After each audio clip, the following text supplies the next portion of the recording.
Eddard. The visitors poured through the castle gates in a river of gold and silver and polished steel. 300 strong, a pride of bannermen and knights, of sworn swords and free riders. Over their heads, a dozen golden banners whipped back and forth in the northern wind, emblazoned with the crowned stag of Baratheon. Ned knew many of the riders.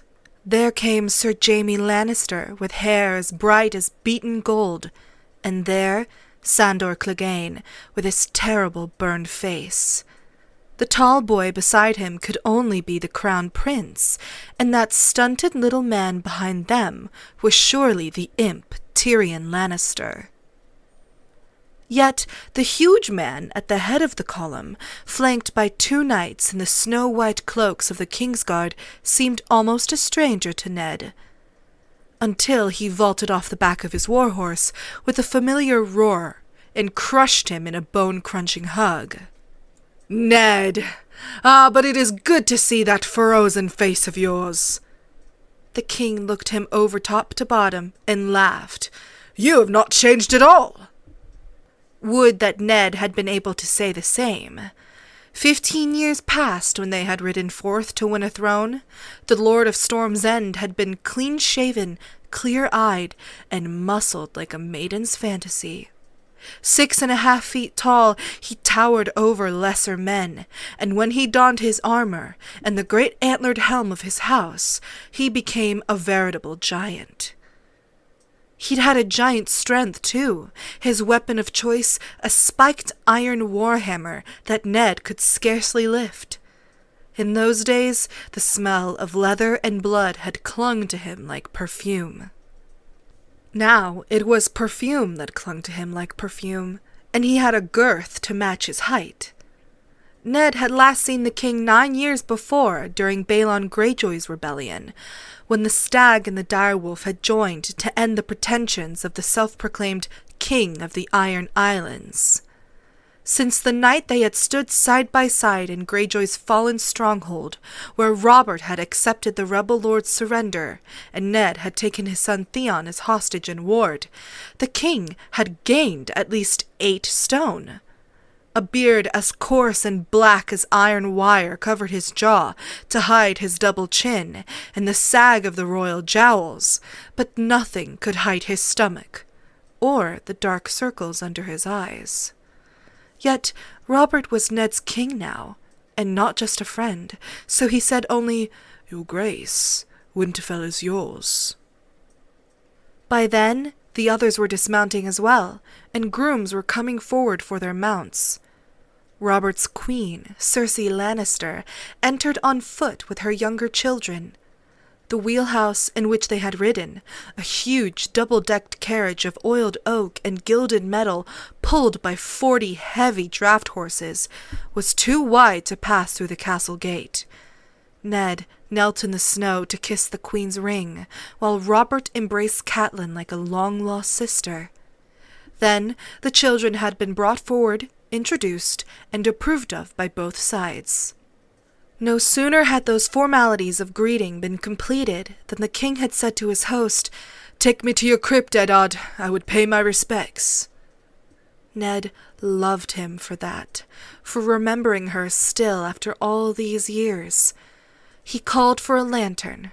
No other words were needed. The queen had begun to protest. They had been riding since dawn. Everyone was tired and cold. Surely they could refresh themselves first. The dead could wait. She had said no more than that. Robert had looked at her, and her twin brother Jaime had taken her quietly by the arm, and she had said no more. Then they went down to the crypt together, Ned and this king he scarcely recognized. The winding stone steps were narrow. Ned went first with the lantern. "I was starting to think we would never reach Winterfell," Robert complained as they descended. "In the south, the way they talk about my 7 kingdoms, a man forgets that your part is as big as the other 6 combined." "I trust you enjoyed the journey, Your Grace." Robert snorted. bogs and forests and fields, and scarcely a decent inn north of the neck. I've never seen such a vast emptiness. Where are all your people?" "Likely they were too shy to come out," Ned jested. He could feel the chill coming up the stairs, a cold breath from deep within the earth. "Kings are a rare sight in the north." Robert snorted. "More likely they were hiding under the snow." "Snow, Ned!" The king put one hand on the wall to steady himself as they descended. "Late summer snows are common enough," Ned said. "I hope they did not trouble you. They are usually mild." "The others take your mild snows," Robert swore. "What will this place be like in winter? I shudder to think." "The winters are hard," Ned admitted, "but the Starks will endure. We always have." "You need to come south," Robert told him. "You need a taste of summer before it flees. In Highgarden there are fields of golden roses that stretch away as far as the eye can see. The fruits are so ripe they explode in your mouth. Melons, peaches, fire plums, you've never tasted such sweetness. You'll see, I brought you some. Even at Storm's End, with that good wind off the bay, the days are so hot you can barely move. You ought to see the towns, Ned. Flowers everywhere, the markets bursting with food, the summer wine so cheap and so good that you can get drunk just breathing the air. Everyone is fat and drunk and rich." He laughed and slapped his own ample stomach a thump. "And the girls, Ned!"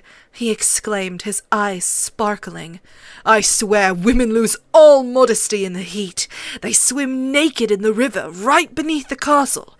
Even in the streets it's too damn hot for wool or fur, so they go around in these short gowns, silk if they have the silver, and cotton if not, but it's all the same when they start sweating, and the clothes stick to their skins. They might as well be naked." The king laughed happily. Robert Baratheon had always been a man of huge appetites, a man who knew how to take his pleasures. That was not a charge anyone could lay at the door of Eddard Stark. Yet Ned could not help but notice that those pleasures were taking a toll on the king. Robert was breathing heavily by the time they reached the bottom of the stairs, his face red in the lantern light as they stepped out into the darkness of the crypt. "Your Grace," Ned said respectfully. He swept the lantern in a wide semicircle. Shadows moved and lurched.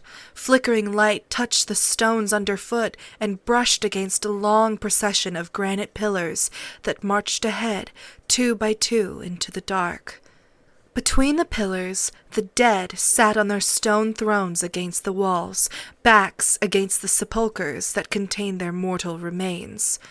"She is down at the end, with Father and Brandon." He led the way between the pillars, and Robert followed wordlessly, shivering in the subterranean chill. It was always cold down here. Their footsteps rang off the stones and echoed in the vault overhead as they walked among the dead of House Stark. The lords of Winterfell watched them pass. Their likenesses were carved into the stones that sealed the tombs. In long rows they sat, blind eyes staring out into eternal darkness, while great stone direwolves curled round their feet. The shifting shadows made the stone figures seem to stir as the living passed by. By ancient custom, an iron longsword had been laid across the lap of each who had been Lord of Winterfell, to keep the vengeful spirits in their crypts. The oldest had long ago rusted away to nothing, leaving only a few red stains where the metal had rested on stone. Ned wondered if that meant those ghosts were free to roam the castle now.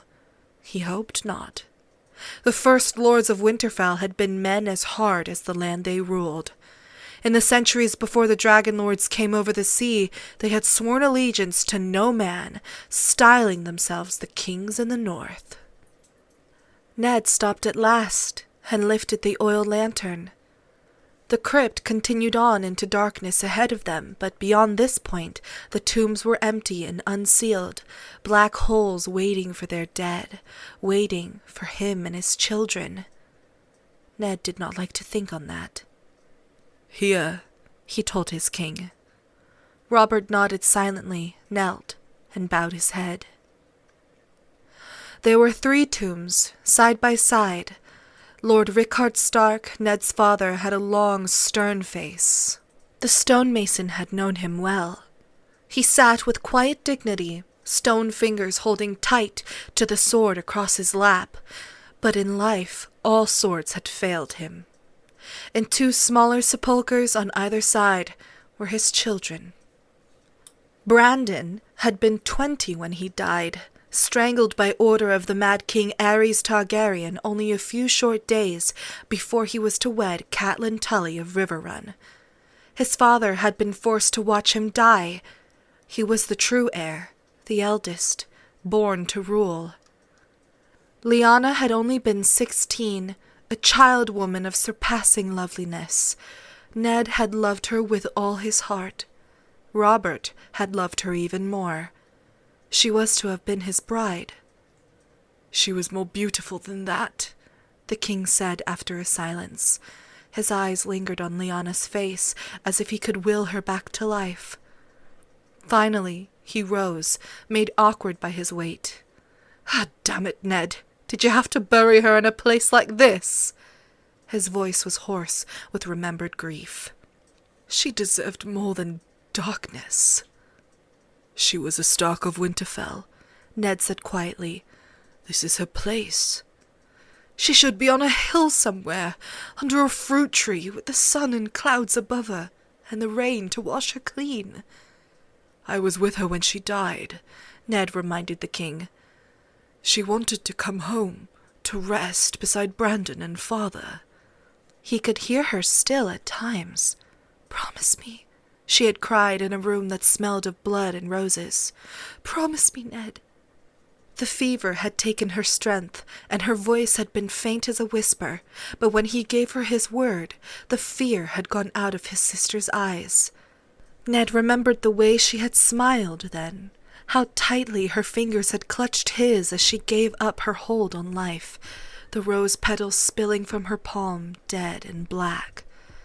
After that he remembered nothing. They had found him still holding her body, silent with grief. The little Crannog man, Howland Reed, had taken her hand from his. Ned could recall none of it. "I bring her flowers when I can," he said. "Lyanna was fond of flowers." The king touched her cheek, his fingers brushing across the rough stone as gently as if it were living flesh. "I vowed to kill Rhaegar for what he did to her." "You did," Ned reminded him. "Only once," Robert said bitterly. They had come together at the ford of the Trident while the battle crashed around them, Robert with his warhammer and his great antlered helm, the Targaryen prince armored all in black. On his breastplate was the 3-headed dragon of his house, wrought all in rubies that flashed like fire in the sunlight. The waters of the Trident ran red around the hooves of their destriers as they circled and clashed again and again, until at last a crushing blow from Robert's hammer stove in the dragon and the chest beneath it. When Ned had finally come on the scene, Rhaegar lay dead in the stream, while men of both armies scrabbled in the swirling waters for rubies knocked free of his armor. "In my dreams I kill him every night," Robert admitted. "1,000 deaths will still be less than he deserves." There was nothing Ned could say to that. After a quiet, he said, "We should return, Your Grace. Your wife will be waiting." "The others take my wife," Robert muttered sourly, but he started back the way they had come, his footsteps falling heavily. "And if I hear Your Grace one more time, I'll have your head on a spike. We are more to each other than that." "I had not forgotten," Ned replied quietly. When the king did not answer, he said, "Tell me about Jon." Robert shook his head. "I've never seen a man sicken so quickly. We gave a tourney on my son's name day. If you had seen Jon then, you would have sworn he would live forever. A fortnight later he was dead. The sickness was like a fire in his gut. It burned right through him. He paused beside a pillar before the tomb of a long-dead Stark. I loved that old man. We both did. Ned paused a moment. Catelyn fears for her sister. How does Lysa bear her grief? Robert's mouth gave a bitter twist. Not well, in truth, he admitted. I think losing Jon has driven the woman mad, Ned. She has taken the boy back to the Eyrie, against my wishes. I had hoped to foster him with Tywin Lannister at Casterly Rock. Jon had no brothers, no other sons. Was I supposed to leave him to be raised by women? Ned would sooner entrust a child to a pit viper than to Lord Tywin, but he left his doubts unspoken. Some old wounds never truly heal, and bleed again at the slightest word. The wife has lost the husband, he said carefully. Perhaps the mother feared to lose the son. The boy is very young. 6 and sickly, and the Lord of the Eyrie, gods have mercy. The king swore. Lord Tywin had never taken a ward before. Lysa ought to have been honoured. The Lannisters are a great and noble house. She refused to even hear of it. Then she left in the dead of night, without so much as a by your leave. Cersei was furious. He sighed deeply. The boy is my namesake, did you know that?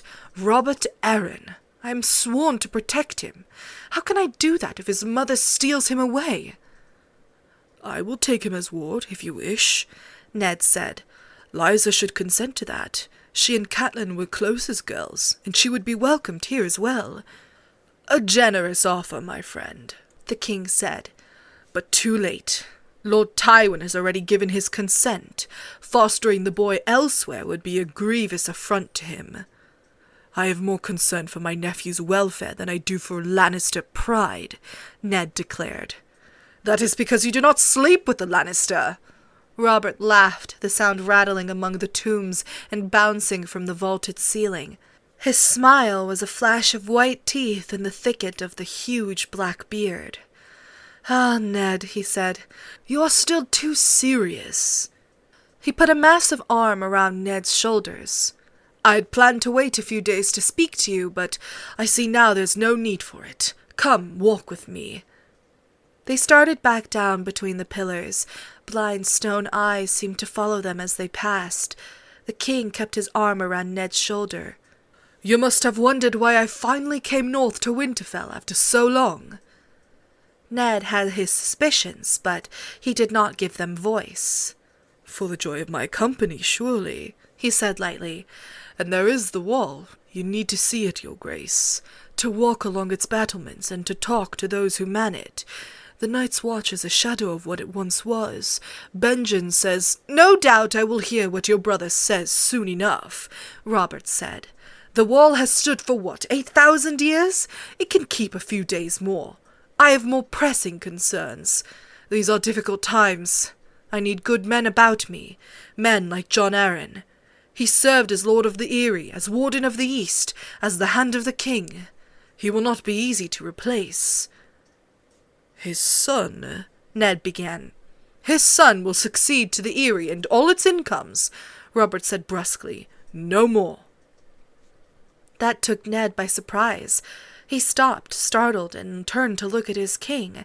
The words came unbidden. The Arryns have always been Wardens of the East. The title goes with the domain. Perhaps when he comes of age, the honor can be restored to him, Robert said. I have this year to think of it, and next. A 6-year-old boy is no war leader, Ned. In peace the title is only an honor. Let the boy keep it for his father's sake, if not his own. Surely you owe Jon that much for his services. The king was not pleased. He took his arm from around Ned's shoulders. Jon's service was the duty he owed his liege lord. I am not ungrateful, Ned. You of all men ought to know that. But the son is not the father. A mere boy cannot hold the East. Then his tone softened. Enough of this. There is a more important office to discuss, and I would not argue with you. Robert grasped Ned by the elbow. I have need of you, Ned. I am yours to command, your grace, always. They were the words he had to say, and so he said them, apprehensive about what might come next. Robert scarcely seemed to hear him. "Those years we spent in the Eyrie. Gods, those were good years. I want you at my side again, Ned. I want you down in King's Landing, not up here at the end of the world, where you are no damned use to anybody." Robert looked off into the darkness, for a moment as melancholy as a Stark. "I swear to you, sitting a throne is 1,000 times harder than winning one. Laws are a tedious business, and counting coppers is worse. And the people, there's no end of them. I sit on that damnable iron chair and listen to them complain until my mind is numb and my ass is raw. They all want something, money or land or justice. The lies they tell. And my lords and ladies are no better. I am surrounded by flatterers and fools. It drives a man to madness, Ned. Half of them don't dare tell me the truth, and the other half can't find it. There are nights I wish we had lost the trident. No, not truly, but I understand, Ned said softly. Robert looked at him. I think you do. If so, you are the only one, my old friend. He smiled. Lord Eddard Stark, I would name you the Hand of the King. Ned dropped to one knee. The offer did not surprise him. What other reason could Robert have had for coming so far? The Hand of the King was the second most powerful man in the 7 kingdoms. He spoke with the king's voice, commanded the king's armies, drafted the king's laws. At times he even sat upon the Iron Throne to dispense king's justice when the king was absent or sick or otherwise indisposed. Robert was offering him a responsibility as large as the realm itself. It was the last thing in the world he wanted. Your Grace, he said, I am not worthy of the honor. Robert groaned with good-humored impatience. If I wanted to honor you, I'd let you retire. I am planning to make you run the kingdom and fight the wars while I eat and drink and wench myself into an early grave. He slapped his gut and grinned. You know the saying about the king and his hand? Ned knew the saying. What the king dreams, he said, the hand builds. I betted a fish maid once who told me the lowborn have a choicier way to put it. The king eats, they say, and the hand takes the shit. He threw back his head and roared his laughter. The echoes rang through the darkness, and all around them the dead of Winterfell seemed to watch with cold and disapproving eyes. Finally, the laughter dwindled and stopped. Ned was still on one knee, his eyes upraised. Damn it, Ned, the king complained. You might as well humor me with a smile. They say it grows so cold up here in Winterfell that a man's laughter freezes in his throat and chokes him to death, Ned said evenly. Perhaps that is why the Starks have so little humor. Come south with me, and I'll teach you how to laugh again, the king promised. You helped me win this damnable throne, now help me hold it. We were meant to rule together. If Lyanna had lived, we should have been brothers, bound by blood as well as affection. Well, it is not too late. I have a son, you have a daughter. My Joff and your Sansa shall join our houses, as Lyanna and I might have once done. This offer did surprise him. Sansa's only 11. Robert waved an impatient hand. Old enough for betrothal. The marriage can wait a few years. The king smiled. Now stand up and say yes, curse you. Nothing would give me greater pleasure, your grace, Ned answered. He hesitated. The honors are also unexpected. May I have some time to consider? I need to tell my wife. Yes, of course. Tell Catelyn. Sleep on it if you must. The king reached down, clasped Ned by the hand, and pulled him roughly to his feet. Just don't keep me waiting too long. I am not the most patient of men. For a moment, Eddard Stark was filled with a terrible sense of foreboding. This was his place, here in the north. He looked at the stone figures all around them, breathed deep in the chill silence of the crypt. He could feel the eyes of the dead. They were all listening, he knew, and winter was coming.